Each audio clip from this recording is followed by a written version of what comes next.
Hello दोस्तों, स्वागत है आपका आपके अपने यूट्यूब चैनल डीडीसी लाइव में। हमने पिछली क्लास में केंद्र सरकार के बारे में, केंद्र सरकार की कार्यपालिका और विधायिका के बारे में चर्चा किया है। क्योंकि सरकार के तीन अंग होते हैं। पहले नंबर पे कार्यपालिका, दूसरे नंबर पे विधायिका और तीसरे नंबर पे न्यायपालिका। कार्यपालिका के जितने भी अंग थे और विधायिका के जितने भी अंग थे उनके बारे में हम लोग चर्चा कर चुके हैं। अब अगला जो टॉपिक है वह है न्यायपालिका। ये न्यायपालिका क्या है और भारत की जो न्यायपालिका है उसके बारे में आज हम क्या करेंगे, विशेष चर्चा करेंगे। तो सबसे पहली बात, सरकार के तीन अंग होते हैं। पहले नंबर पे कार्यपालिका, दूसरे नंबर पे विधायिका और तीसरे नंबर पे न्यायपालिका।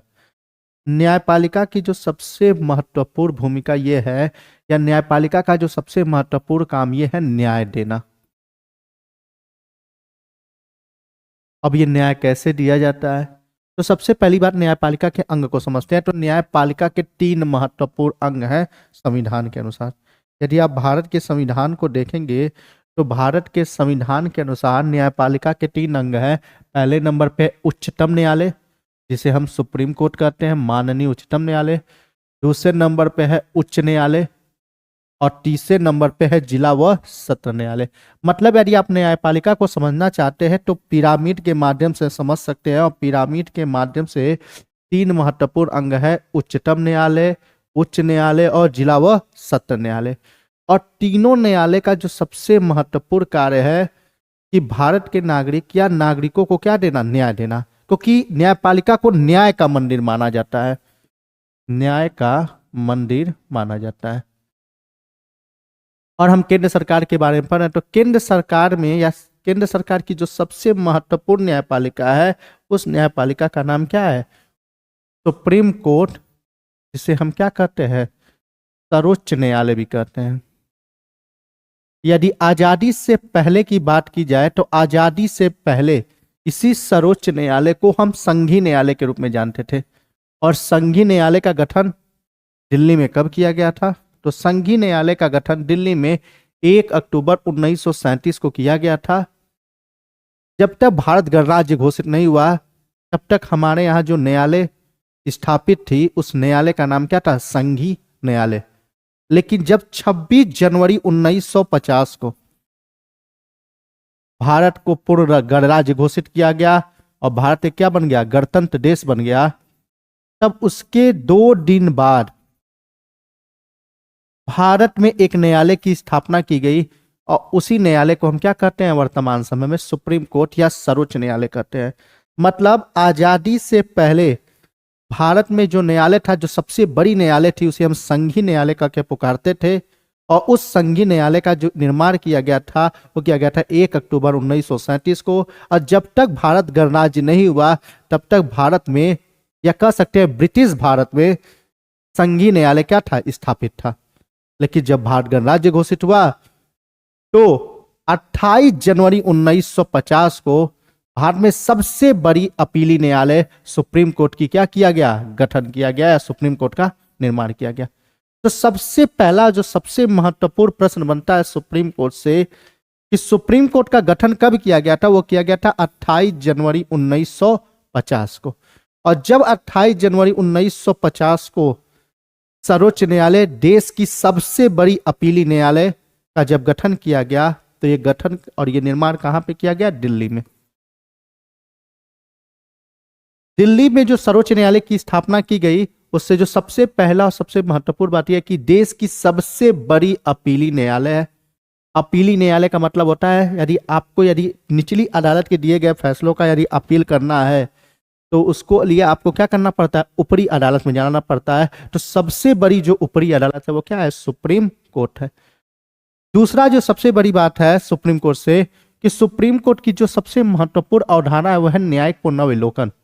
और ये न्यायिक पुनर्विलोकन की जो अवधारणा ली गई है वो कहाँ से ली गई है, अमेरिका से। पूछा जाता है परीक्षाओं में कि न्यायिक पुनर्विलोकन की जो अवधारणा है वो किस देश की देन है, तो वो किस देश की देन है, अमेरिका की देन, अमेरिका देश की देन है। और अमेरिका में जो प्रावधान बताए गए हैं न्यायिक पुनर्विलोकन के, वही प्रावधान को भारत में क्या कर लिया गया है, शामिल कर लिया गया है। सुप्रीम कोर्ट की संरचना, मतलब सुप्रीम कोर्ट में न्यायाधीशों की संख्या की बात की जाएगी तो समय समय पर इसमें न्यायाधीशों की संरचना में परिवर्तन हुआ है। पहले 8, फिर 1956 में इसे 11 किया गया, फिर 14 किया गया। ऐसे करते करते वर्तमान में जो सुप्रीम कोर्ट के न्यायाधीशों की संख्या है वर्तमान समय में वो कितनी है? 33 न्यायाधीश हैं और एक क्या है? मुख्य न्यायाधीश है। टोटल न्यायाधीशों की संख्या कितनी हो जाती है? 34 हो जाती है। यदि सुप्रीम कोर्ट की बात की जाएगी तो सुप्रीम कोर्ट में वर्तमान समय में जो न्यायाधीशों की संख्या है वर्तमान समय में कितनी है? 34 है। और जब मूल संविधान मतलब सुप्रीम कोर्ट का जब गठन किया गया था उस समय न्यायाधीशों की संख्या कितनी थी? 8 थी। 8 के बाद 11, 14 ऐसे करके संख्याओं को क्या किया गया है? समय समय पर परिवर्तित किया गया है। और वर्तमान समय में जो न्यायाधीशों की संख्या है वो टोटल कितनी हो चुकी है?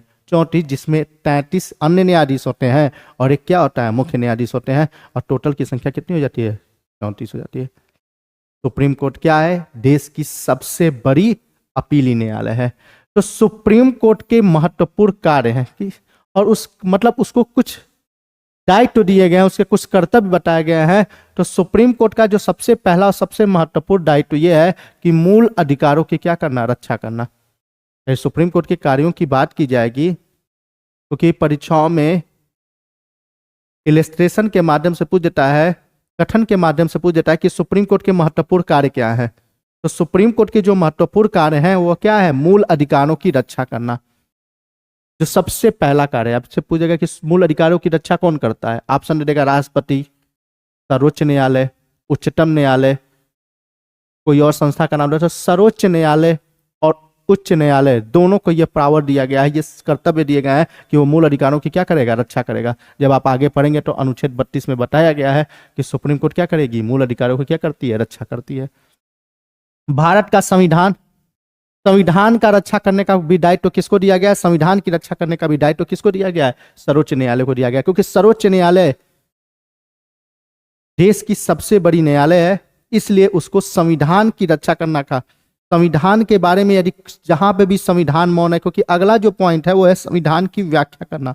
जहां पे संविधान किसी भी शब्द में मौन है, मौन का मतलब उसको परिभाषित नहीं किया गया है, तो उस शब्द को समय समय पर कौन परिभाषित करता है? सर्वोच्च न्यायालय परिभाषित करता है। क्योंकि संविधान की व्याख्या करने का भी दायित्व किसको दिया गया है? वो दिया गया है सुप्रीम कोर्ट को। पहली बात, मूल अधिकारों की रक्षा करने का दायित्व किसको है? सुप्रीम कोर्ट को है। दूसरे नंबर पे करेंगे तो संविधान की रक्षा करने का, संविधान को रक्षा कौन करेगा? वो भी कौन करेगा? सुप्रीम कोर्ट करेगा। उसके बाद संविधान की व्याख्या, और व्याख्या कब? किसी जैसे मान लीजिए अस्पृश्यता, इस पे संविधान क्या है? मौन है। बेसिक स्ट्रक्चर, मूलभूत ढांचा, इस पर भी संविधान क्या है? मौन है। तो जब भी इस पे प्रश्न खड़ा होता है तो संविधान की व्याख्या कौन करता है? माननीय सर्वोच्च न्यायालय करती है, जो देश की सबसे बड़ी क्या है? अपीली न्यायालय। देश की सबसे बड़ी अपीली न्यायालय है। देश की सबसे बड़ी क्या है? अपीली न्यायालय।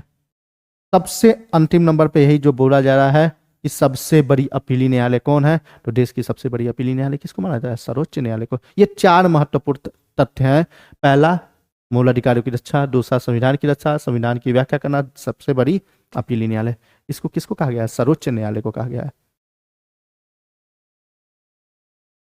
यदि सर्वोच्च न्यायालय की बात की जाएगी